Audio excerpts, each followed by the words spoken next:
बिस्मिल्लाहिर्रहमानिर्रहीम। अस्सलाम वालेकुम नाज़रीन, आप यूट्यूब चैनल देख रहे हैं। मैं इमरान खान हूँ। सबसे पहले तो मैं आपको आज़ाद कश्मीर से बहुत अहम डेवलपमेंट देने वाला हूँ। ये अब तक की ब्रेकिंग न्यूज़ है और जो चीज़ें अब तक तय पाई हैं वो मैं आपके सामने रखूँगा। मुज़ाकरात पाकिस्तान की मिलिट्री एस्टेब्लिशमेंट के नुमाइंदगान और जॉइंट अवामी एक्शन कमेटी के बीच में हुए हैं। देखें, जब इमरान खान साहब कहते हैं कि मुज़ाकरात मैंने मिलिट्री एस्टेब्लिशमेंट के साथ करने हैं तो बहुत लोग तनकीद करते हैं। देखिए, जिनके पास इख्तियार है, जिनके पास ताकत है, उन्हीं को पीछे हटाना पड़ेगा ना। उन्हीं को कहना पड़ेगा कि हमें हमारे हकूक़ वापस दिए जाए। सियासतदानों के पास तो इख्तियारात है ही नहीं, ना उनके पास हकूक़ हैं, ना उन्होंने कब्ज़ा किया हुआ है। तो जिसने कब्ज़ा किया हुआ है आप उसी के साथ मुज़ाकरात करेंगे। ऐसा तो नहीं हो सकता कि जिन लोगों पे कब्ज़ा हुआ है वो आपस में मुज़ाकरात करते रहें और उन्हें लगे कि कब्ज़ा छूट जाएगा। तो जिन्होंने कब्ज़ा किया मुज़ाहमत भी उनके खिलाफ होती है और फिर बाद में बातचीत करके उन्हीं को पीछे हटाया जाता है। बहरहाल, ये जो आसिम मुनीर साहब के नुमाइंदगान या मिलिट्री एस्टेब्लिशमेंट के नुमाइंदगान हैं, उनके बीच में मुज़ाकरात हुए हैं और बहुत सारी चीज़ों पे इत्तफ़ाक़ राय हो गया है। अब तक जिन चीज़ों पे इत्तफ़ाक़ राय हुआ वो चीज़ें मैं आपके सामने रख देता हूँ। इससे पहले शायद आपको किसी मीडिया ने इसके बारे में नहीं बताया होगा और ये डेवलपमेंट अभी जारी है। और अगर ये चीज़ें जो फाइनल हो चुकी हैं ऑलमोस्ट, इनकी अप्रूवल आ जाती है और फाइनल अप्रूवल आप जानते हैं कि मिलिट्री एस्टेब्लिशमेंट में ऊपर से टॉप से आएगी। अगर ये फाइनल अप्रूवल आ जाती है तो उसके बाद सूरत हाल यकसर तब्दील हो जाएगी और फिर आप आज़ाद कश्मीर के अंदर कुछ और देखेंगे। तो आज़ाद कश्मीर के जो लोग हैं उनकी मेहनत रंग लाई है। जो चीज़ें जिन पे मामला तय पा गए उनमें सबसे पहली चीज़ ये है कि सीटें कम की जाएंगी। जो महाजरीन की नशस्तें रखी गई हैं आज़ाद कश्मीर की असम्बली में और उनका इलेक्शन करवाया जाता है ज़्यादातर पंजाब में, और इसी इलेक्शन की कंपेन PMLN कर रही है। ये 12 सीटें थी। इन सीटों को 4 से 6 के बीच में लाने के लिए मुज़ाकरात हुए हैं और ये 2 तजावीज़ मौजूद हैं। जॉइंट अवामी एक्शन कमेटी ने जो फ्लेक्सिबिलिटी दिखाई, मेरे ख्याल में उसमें 4 सीटें रह गई हैं और 6 सीटें दूसरी जानिब से कहा जा रहा है। ये बात पहले भी सामने आई थी, तो अब दोबारा ये बात सामने आई है कि वो सीटें कम की जाएंगी। नंबर 1 तो ये है। नंबर 2, शौकत नवाज मीर साहब वापस पहुंचाए जाएंगे आज़ाद कश्मीर में और उन्हें बाकायदा रिहाई का तरीकाकार भी हो जाएगा, उनको रिहा भी कर दिया जाएगा। तो एक तो शौकत नवाज मीर साहब के हवाले से भी ये डेवलपमेंट है और कुछ इन्फॉर्मेशन जो अभी तक कंफर्म नहीं हुई वो ये बता रही है कि जहां उन्हें रखा गया था रावलपिंडी में, वहां से उन्हें कहीं और शिफ्ट कर दिया गया है और अगले 24 घंटों में या 48 घंटों में शौकत नवाज मीर साहब मंजर आम पे होंगे। उसके बाद जो नेक्स्ट इसके अंदर डेवलपमेंट है वो ये है कि 4th शेड्यूल के अंदर जिन जिन के नाम डाले गए उसका खात्मा किया जाएगा और फोर्सेस की बड़ी तादाद में वापसी हो जाएगी आज़ाद कश्मीर से, जिसका सिलसिला शुरू किया जा रहा है फौरी तौर पर। अगर ये फाइनली ये ड्राफ्ट जो है इसकी दोनों तरफ से अप्रूवल हो जाती है, क्योंकि यहाँ पे जो लोग बैठे हैं उन्होंने तो कुछ चीज़ों पे इत्तफाक राय कर दिया है और बहुत सारी चीज़ों पे इत्तफाक राय पहले भी मौजूद था। और एक और चीज़ जो इसके अंदर हो रही है वो ये कि इलेक्शन मौखर किया जाएगा। ये एक डिमांड सामने आई है कि इलेक्शन को लगभग 45 दिन के लिए आगे किया जाएगा, क्योंकि जब आप नशस्तें कम करेंगे तो पूरे इलेक्शन की सूरत हाल तब्दील हो जाएगी और फिर कंपेन भी नहीं हो सकी अभी तक आज़ाद कश्मीर में। नून लीग को तो अंडे पड़े हैं, उन्हें तो वहाँ धक्के पड़े हैं। नून लीग वाले बेचारे 50-50, 60-60 बंदों की रैलियाँ निकालते हैं रावलपिंडी में और वो वहाँ पे टिकटॉक बना के वो बता रहे हैं जनाब हमने तो कंपेन चलाई है। तो नून लीग की जो टोटल कंपेन है वो आज़ाद कश्मीर से बाहर है। आज़ाद कश्मीर की बाउंड्री के अंदर वो दाखिल होने की उन्होंने जरूरत भी नहीं की और जो लोग वहाँ पर निकले उनको वहीं पर दबा दिया आज़ाद कश्मीर में खवातीन ने और बच्चों ने। उन्होंने अंडे और डंडे मार मार के भगाया। उन्होंने कहा जी यहाँ पर हम कंपेन नहीं करने देंगे। पीपल्स पार्टी के साथ भी यही कुछ हुआ। वो जो फैसल राठौर वज़ीर आज़म है उसको चोर चोर के नारे लग गए, अंडे भी फेंके गए। तो ये सारी चीज़ें जो हैं वो आज़ाद कश्मीर में हो रही हैं। ऐसे माहौल में इलेक्शन कैसे हो सकता है? तो इलेक्शन जो है इसको मौखर किया जाएगा और अंदाज़ा ये है कि 45 एक दिन तक इलेक्शन आगे किया जाएगा। अभी तक जो मेरी इंफॉर्मेशन है वो ये है कि जॉइंट अवामी एक्शन कमेटी खुद से इलेक्शन में हिस्सा नहीं लेगी, लेकिन ये ऐन मुमकिन है कि वो अपने उम्मीदवारों के नाम दे दे और वो ये बता दें, क्योंकि उनके बहुत सारे लोगों ने जो स्टेज पे भी मौजूद रहे हैं उन्होंने कागजात नामजदगी तो अपने अपने हलकों से जमा करवाए हुए हैं। और इस वक्त जो जॉइंट अवामी एक्शन कमेटी की सिचुएशन है, यानी 45 टोटल सीटें हैं तो उनमें से 12 आप निकाल दें तो पीछे आज़ाद कश्मीर के अंदर जो बचती हैं वो 33 नशस्तें हैं। और उनमें अभी मैं कुछ वहाँ जो जर्नलिस्ट हैं, लोकल जो लोग हैं वहाँ उनसे बातचीत करता हूँ, वो कहते हैं 33 में कहीं पर भी PMLN या पीपल्स पार्टी या मुस्लिम कॉन्फ्रेंस वो फेवरेट नहीं है। वो अगर बहुत भी जोर लगाए, एस्टेब्लिशमेंट उनका हाथ पल्ला डलवा भी दे तो वो बहुत कोशिश करके सारे मिलकर 10 सीटें जीत जाए तो बहुत बड़ी बात है। यानी इसमें 20 से ज़ायद सीटें जीतना जॉइंट अवामी एक्शन कमेटी के उम्मीदवारों के लिए बहुत आसान रहेगा अगर वो अपने मुतालबात मनवा लेते हैं तो, और इलेक्शन मौखिर हो जाता है तो। ये दोनों चीज़ें जो हैं वो इसकी शर्त है। अगर इलेक्शन मौखिर नहीं होता तो फिर एक बात याद रखिएगा, ये फिर धोखा है सारा। ये धोखा इसलिए है कि किसी तरह इलेक्शन करवा लिए जाए और इलेक्शन होने के बाद दोबारा से फिर गंद मारेंगे, फिर बंदे पकड़ेंगे, फिर से मुकदमा दोबारा खोल देंगे और सबको काबू करना शुरू कर देंगे, बड़े पैमाने पे ऑपरेशंस होंगे। तो वो तो धोखा है अगर ये इलेक्शन मुलतवी नहीं होते तो। अगर ये इलेक्शन आगे चले जाते हैं तो फिर इसका मतलब है कि जॉइंट अवामी एक्शन कमेटी ने बड़ा स्मार्टली अपनी ताकत को, अवामी ताकत को इस्तेमाल किया है और अपने मुतालबात मनवा लिए हैं। मैयतों की वापसी का एक मुतालबा था कि जो लोग शहीद हो गए थे, क्योंकि 42 अफराद की शहादत की लिस्ट जारी की एक दिन पहले जॉइंट अवामी एक्शन कमेटी ने कि ये वो हमारे लोग हैं जो अलग अलग इजला में इस सारी तहरीक के दौरान शहीद हो गए। अब वो जो 42 अफराद हैं उनकी मैयतों की वापसी का एक मुतालबा था। जो अमानतन दफनाई गई हैं वो मैयतें भी वापस की जाएंगी सरकार की जानिब से ताबूतों में रख के। तो ये मुतालबा भी तस्लीम किया गया है जब दो तरफा बातचीत हुई, और मुकदमात का खात्मा किया जाएगा। ये जितनी जाली मुकदमात बनाए गए हैं दहशत गर्दी के और अलग अलग किस्म के शरपसंदी के, तो ये मुकदमात का खात्मा भी हो जाएगा और ये जो कलदम तंजीम बना दी गई है ये मामला भी ख़त्म हो जाएगा और साफ और शफाफ इलेक्शन होंगे, इसका एक मुतालबा किया गया है। पाकिस्तान में ये तो एक ऐसा ख्वाब है जो कभी भी पूरा नहीं होता, लेकिन आज़ाद कश्मीर के लोग अगर साफ और शफाफ इलेक्शन करवा लें और वो नतीजा ले लें जो लोगों ने वोट डाला है, तो फिर आज़ाद कश्मीर की किस्मत बदल जाएगी। कोई मिलिट्री एस्टेब्लिशमेंट या कोई बड़े से बड़ा डिक्टेटर या वहाँ बैठा हुआ कोई भी सरकारी मुलाजिम अवाम की किस्मत के साथ नहीं खेल पाएगा। कारोबारी ज़िंदगी बहाल हो जाएगा और फूड सप्लाई चेन भी बहाल हो जाएगी। इन चीज़ों के ऊपर नाज़रीन इत्तफाक राय पैदा हो गया और इक्का दुक्का चीज़ें जिन पर डिस्कशन अभी जारी है। अगले चंद घंटों में कोई डेवलपमेंट आ सकती है और एक आधे दिन के अंदर इसकी अप्रूवल आने के बाद आपको चीज़ें होती हुई भी दिखाई देंगी।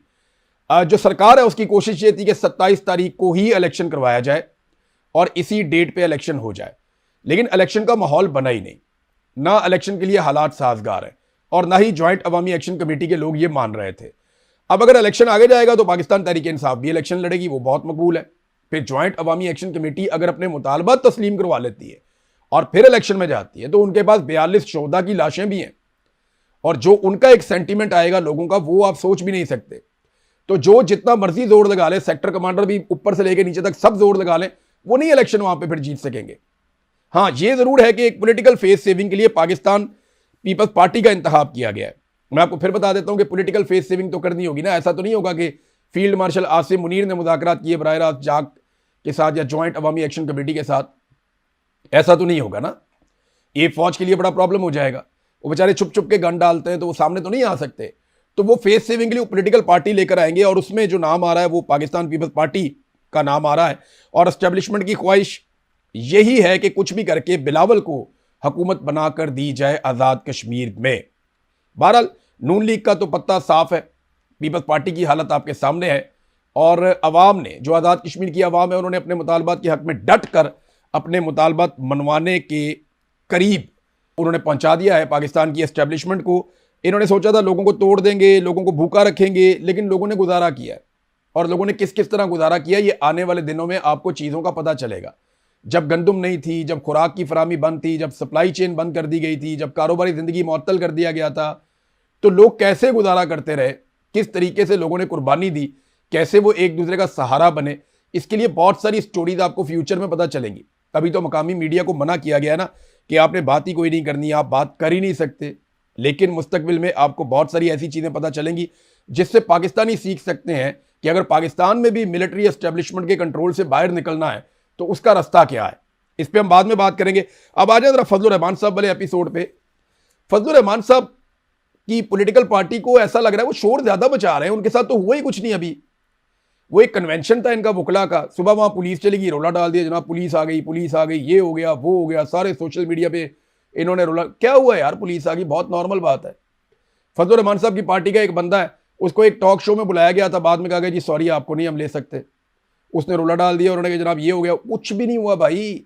जिन चीज़ों की आपने आदत डाल दी है ना पाकिस्तानियों का हाजमा बड़ा तेज हो गया है। अब जब तक आपको चौकों में लटा के लित्तर नहीं ना पड़ेंगे तो पाकिस्तानियों को लगेगा ही नहीं कि कोई आप इनकलाबी बन रहे हैं। जब तक आपके बहुत सारे लोग शहीद नहीं हो जाएंगे, जब तक आप लोगों को इंतखाबी अमल से बाहर नहीं कर दिया जाएगा, जब तक आपकी जमात के ऊपर पाबंदी नहीं लग जाएगी, जब तक फजलुर रहमान अपने पूरे खानदान समेत जेल में नहीं चले जाएंगे, जब तक उनके तमाम अजीज और करीबी साथियों को जेलों में डाल के निशाने इबरत नहीं बना दिया जाएगा, जब तक कि आपके ऊपर 9 मई तर्ज की कोई चीज नहीं डाल दी जाएगी, जब तक कि आपको निशाने इबरत हर लिहाज से नहीं बना दिया जाएगा, तब तक कौम यकीन ही नहीं करेगी। जब तक आपके चादर और चार दीवारी का तकद्दुस पामाल नहीं होगा, जब तक आपके सैकड़ों हजारों घरों के अंदर घुसकर पुलिस तोड़ फोड़ नहीं करेगी, तब तक कौन यकीन करेगा कि आपके साथ जुल्म और ज्यादती हो रही है। तो फजलुर रहमान साहब की पार्टी रोला ज्यादा डाल रही है, कुर्बानी दी नहीं कोई अभी तक, बिल्कुल ही नहीं दी, इन्होंने कभी भी कुर्बानी नहीं दी। ये हमेशा से बेनिफिशियरी रहे हैं मिलिट्री एस्टेब्लिशमेंट के फैसलों के, और अब ये कहते हैं जनाब हम उंगली कटा के तो शहीदों में नाम लिखवा लें। तो ऐसे तो शहीदों में नाम नहीं लिखवाया जाएगा, क्योंकि वहां बहुत बड़ी बड़ी कुर्बानियां दी हुई हैं। अगर फजलुर रहमान ने इमरान खान बनना है तो उन्हें इमरान खान के लेवल पे कुर्बानी देने के लिए अपने आप को तैयार करना पड़ेगा। अब देखें ना, फजलुर रहमान के खिलाफ कोई कानूनी कार्रवाई नहीं होती, रोला शोला डालते हैं ताकि पॉलिटिकल माइलेज फजलुर रहमान को मिले, लेकिन कोई कानूनी कार्रवाई नहीं होती। उधर नौरीन खानम का एक स्टेटमेंट, अच्छा फजलुर रहमान के और नौरीन खानम के स्टेटमेंट में जमीन आसमान का फर्क है। फजलुर रहमान ने डायरेक्ट शोहदा पे अटैक किया, नौरीन खानम ने डायरेक्ट जर्नैलों पे अटैक किया। फजलुर रहमान ने कहा जनाब तनख्वाह लेके मरते हैं तो हम पे क्या एहसान डालते हैं, उसने ये कहा कि अपनी जान का एहसान हम पे मत डालो। नौरीन खानम ने कहा जी ये जो इंडिया और पाकिस्तान की जंग हुई थी ना, इसके अंदर ये मिले हुए थे मोदी के साथ, तो दोनों में बहुत फर्क है। और नौरीन खानम ने कहा उस मीडिया वाले को कि आपने इसको ऑन एयर नहीं करना, उन्होंने डिसोन कर दिया अपने स्टेटमेंट को, यह कहकर के आपने ये स्टेटमेंट देखें, जब आपको लगता है कि मेरा स्टेटमेंट गलत है, जब आपको लगता है कि मुझे ये नहीं कहना चाहिए था, या जब आपको लगता है कि इससे लोगों की दिलादारी होगी, तभी आप कहते हैं ना कि इसको ऑन एयर नहीं करना, वरना तो आप नहीं कहते कि इसको ऑन एयर नहीं करना। नॉर्मली तो सारे स्टेटमेंट ऑन एयर हो जाते हैं। फजलुर रहमान साहब की तकरीर तो आज भी वकला कन्वेंशन में चलाई गई है। फजलुर रहमान साहब की पूरी पॉलिटिकल पार्टी उसको ओन करती है, बार बार चैलेंज करती है कि मुकदमा देकर दिखाओ तुम्हारी ऐसी की तैसी, वो बार बार ये कहते हैं। लेकिन इंटरेस्टिंग बात देखें कि नौरीन खानम को बाकायदा NCCIA ने नोटिस जारी कर दिया, उनको बुलवा लिया, मुमकिन है उनको गिरफ्तार किया जाए, और वो जर्नलिस्ट है उसको भी बुला लिया। हालांकि इन दोनों में से किसी ने भी उस वीडियो को वायरल नहीं किया। वो वीडियो वायरल की मिलिट्री एस्टेब्लिशमेंट के टाउटों ने, और उनको वो क्लिप निकाल कर दिया गया कि इसको वायरल कर दो। हालांकि ये दोनों ये चाह रहे थे, जर्नलिस्ट भी और अलीमा खानम भी, कि ये वीडियो बाहर ना आए, और बड़ा क्लियरली ये चाह रहे थे कि ये वीडियो बाहर नहीं आनी चाहिए। और फजलुर रहमान साहब ये चाहते हैं कि उनकी वीडियो वायरल हो, इसलिए उन्होंने आज दोबारा चलवाई है। तो आप देखें, फजलुर रहमान को नहीं बुलाया, नौरीन खानम को बुला लिया। तो ये बहुत बड़ा फर्क है, ये बहुत बड़ा फर्क है। इससे एक चीज बड़ी वाज़ेह हो जाती है कि फजलुर रहमान को पाकिस्तान की मिलिट्री एस्टेब्लिशमेंट अपने लिए खतरा नहीं समझती, जबकि इमरान खान से ये आज भी खौफजदा हैं कि इमरान खान और उसका खानदान हमारे ऊपर मुसीबत बना हुआ है। नाजरीन, जो अलीमा खानम है वो निकलकर सामने आई है, लेकिन मैं एक चीज़ और आपको बताता हूं जाते जाते कि ये पॉलिटिकल पार्टी जो है ना, चाहे PMLN है, चाहे पीपल्स पार्टी है, चाहे फजलुर रहमान है, चाहे ANP है, चाहे MQM है, चाहे PTI है, ये बारी बारी सबकी बारी, ये मिलिट्री एस्टेब्लिशमेंट आप सबको ठोकेगी एक एक करके, बहुत मारेंगे, ये एक एक करके मारेंगे, सबको मारेंगे, ये हर चीज़ पे कंट्रोल करेंगे, आपको बहुत मारेंगे। लिहाजा बजाय इसके कि आपस में आप लड़ें, फजलुर रहमान साहब को अभी भी होश के नाखून लेने चाहिए। पीपल्स पार्टी से बात करें, नवाज शरीफ से बात करें, जरदारी से बात करें, और इन सबको कहेंगे यार बहुत हो गया, पाकिस्तान की मिलिट्री एस्टेब्लिशमेंट से सियासत का इख्तियार वापस लिया जाए और इनको वापस बैरकों में भेजा जाए, ताकि पाकिस्तान में निज़ाम ज़िंदगी चले और कंट्रोल जो है वो सिविलियन क़यादत के पास आना चाहिए। तो ये है आगे बढ़ने का रास्ता, वरना फिर बारी बारी सबकी बारी। अलीमा खानम निकली अपने भाई के लिए आवाज़ उठा रही हैं, वो स्वात के इलाके में गई, मालाकंड में गई, वहाँ पे लोग निकल कर उन्होंने इस्तकबाल किया, बिल्कुल वैसे निकले जैसे सुहेल अफरीदी के लिए भी निकले थे। देखिए, वो बतौर बहन वही कर रही है जो उन्हें करना चाहिए। वो जोर लगा रही है कि यहाँ लोगों को इकट्ठा करूँ मैं उनको बताऊँ, यहाँ लोगों को इकट्ठा करूँ मैं उनको बताऊँ, लोगों को सबको इकट्ठा करके हम अडयाला जेल की तरफ जाएंगे, हम लॉन्ग मार्च करेंगे, हम एहतजाज करेंगे। एहतजाज से फ़र्क पड़ता है, कश्मीरियों ने इस बात को साबित किया। अभी कोयटा के अंदर जो लोग एहतजाज कर रहे थे, उन्होंने इस बात को साबित किया कि अगर आप साबित कदम होकर बैठ जाएं, तो आप 8-10 दिन भी बैठ जाएं तो हुकूमत को मुसीबत पड़ जाती है। एहतजाज से फ़र्क पड़ता है, ऐसा नहीं है कि फ़र्क नहीं पड़ता, लेकिन उसके लिए एहतजाज उस नौयत का करना पड़ता है। तो इमरान खान की बहन तो बेचारी जोर लगा रही है, वो बाकी बहनें भी जोर लगा रही हैं। एक बहन अदालत में केस लड़ रही है, एक बहन जो है वो मीडिया में केस लड़ रही है, एक बहन जो है वो सड़कों के ऊपर मौजूद है और वो केस लड़ रही है अपने भाई का, कोशिश कर रही है। लेकिन ये भी याद रखिएगा, स्ट्रीट मूवमेंट नहीं है। कई लोग सोशल मीडिया पे कह रहे हैं कि अलीमा खानम स्ट्रीट मूवमेंट चला रही हैं, ये स्ट्रीट मूवमेंट नहीं है, ये सिर्फ वो कोशिश कर रही हैं, लोगों को चैनलाइज कर रही हैं, मोटिवेट कर रही हैं, और एक तहरीक जो खत्म हो रही थी उसको जिंदा करने की कोशिश कर रही हैं। स्ट्रीट मूवमेंट, मैंने कई दफा आपको कहा है, वो कोई और चीज होती है जिसकी ड्यूटी इमरान खान ने सुहेल अफरीदी की लगाई थी, जिसके लिए काम करना था सुहेल अफरीदी और जुनैद अकबर को। उसके लिए बहुत बड़ा तंजीमी ढांचा चाहिए होता है। स्ट्रीट मूवमेंट में आप हर घर तक जाते हैं, हर गली तक जाते हैं, हर मोहल्ले तक जाते हैं, हर नौजवान को टच करते हैं, आप नौजवानों को इकट्ठा करते हैं, हर एक की ड्यूटी लगती है, सबको पता होता है उसने क्या करना है। ये जो एक फोर्स बनाने जा रहे थे इमरान खान साहब की रिहाई के लिए, वो था स्ट्रीट मूवमेंट का एक रास्ता जिस पे इन्होंने काम ही नहीं किया, क्योंकि वहां पे इन्हें मिलिट्री एस्टेब्लिशमेंट ने मना कर दिया कि ये काम आपने नहीं करना, तो इन्होंने नहीं किया। बहरहाल जो अलीमा खानम कर रही हैं वो अपने भाई के लिए कर रही हैं, नेक नियति से कर रही हैं, लेकिन ये भी स्ट्रीट मूवमेंट नहीं है। स्ट्रीट मूवमेंट पार्टी का एक बहुत बड़ा ढांचा होगा जो मिलकर सारा काम करेगा, एक साथ लोगों में जाएंगे, अंदर तक लोगों को जाकर टच करेंगे, हर बंदे को तैयार करेंगे, और उसके लिए पूरा एक मैकेनिज्म बनेगा, वो होगा स्ट्रीट मूवमेंट। ये अभी तक तो स्ट्रीट मूवमेंट की अलिफ बे भी इन्होंने शुरू नहीं की। नाज़रीन, मुराद सईद को अलीमा खानम ने कहा कि उनके बाहर आने का वक्त हो गया। इमरान खान ने मुराद सईद को कहा था कि आपने बाहर नहीं आना। चले, मुराद सईद अगर बाहर आ भी जाते हैं तो उनके पास कोई इख्तियार, कोई ओहदा नहीं है, और वो बाहर आकर एहतजाज कर सकते हैं, तो वो 1 2 4 रैलियां कर लेंगे। मुराद सईद को गिरफ्तार करने के लिए तो फौज के पूरे दस्ते रवाना किए जाएंगे। मुराद सईद की गिरफ्तारी से कोई नहीं रोक सकेगा, और हर हाल में मुराद सईद को देखिए, सनम जावेद को गिरफ्तार करने के लिए पेशावर में एजेंसियां मुतहर्रक हो गई और दिन दिहाड़े उठाकर ले गई, तो मुराद सईद को छोड़ेंगे, सवाल ही पैदा नहीं होता। मुराद सईद को उठाएंगे, ले जाके काल कोठरी में बंद कर देंगे फारग, और फिर उसको इमरान खान के खिलाफ इस्तेमाल करने की कोशिश भी करेंगे। अलीमा खानम का जो स्टेटमेंट है वो बतौर बहन सोचती है, लेकिन ये जिम्मेदारी इस वक्त मुराद सईद की नहीं है, ये सुहेल अफरीदी की जिम्मेदारी है। जो लोग सेनेटर हैं, जो लोग MNAs, MPAs, मिनिस्टर्स बने हुए हैं, जो वजीर आला बने हुए हैं, जिनको पार्टी के बड़े बड़े ओहदे दिए हुए हैं, ये उनकी रिस्पॉन्सिबिलिटी है कि वो इसको पूरा करें। मुराद सईद बाहर आएगा, मुझे पता है वो लोगों को इकट्ठा करेगा, बहुत बड़ी तादाद में इकट्ठा करने की कैपेसिटी है, लेकिन जहां पे वो थोड़ा सा वुल्नरेबल होगा उसको उठा के ले जाएंगी एजेंसियां, और फिर उसके साथ वो करेंगे कि जो आप सारे देखेंगे तमाशाबाद में। तो ये भी एक हकीकत है, इसको भी मद्देनजर रखना पड़ेगा। नाज़रीन, एक और डेवलपमेंट है, और ये आलमी सतह पे है, और इसका इंपैक्ट जो है वो पाकिस्तान पे आएगा। देखिए, इस वक्त पहली मरतबा ऐसा हुआ इस लड़ाई में, जो अमेरिका ने अटैक किए ईरान के ऊपर, तो पहली मरतबा ईरान पे सिर्फ अमेरिका अकेला अटैक कर रहा है, और इन हमलों में उसने इसराइल को शामिल नहीं किया। आपने गौर किया कि इसराइल को शामिल क्यों नहीं किया, या इसराइल इन हमलों का हिस्सा क्यों नहीं है, या आलमी मीडिया बार बार ये क्यों नहीं कहता कि इसराइल भी इस हमले के अंदर शामिल है, सिर्फ अमेरिका अकेला इस हमले के अंदर शामिल है। और ईरान जो जवाबी कार्रवाई कर रहा है वो मुसलमान मुल्कों के अंदर, जहां पे अमरीकी अड्डे हैं, वो वहां पे बम मार रहा है।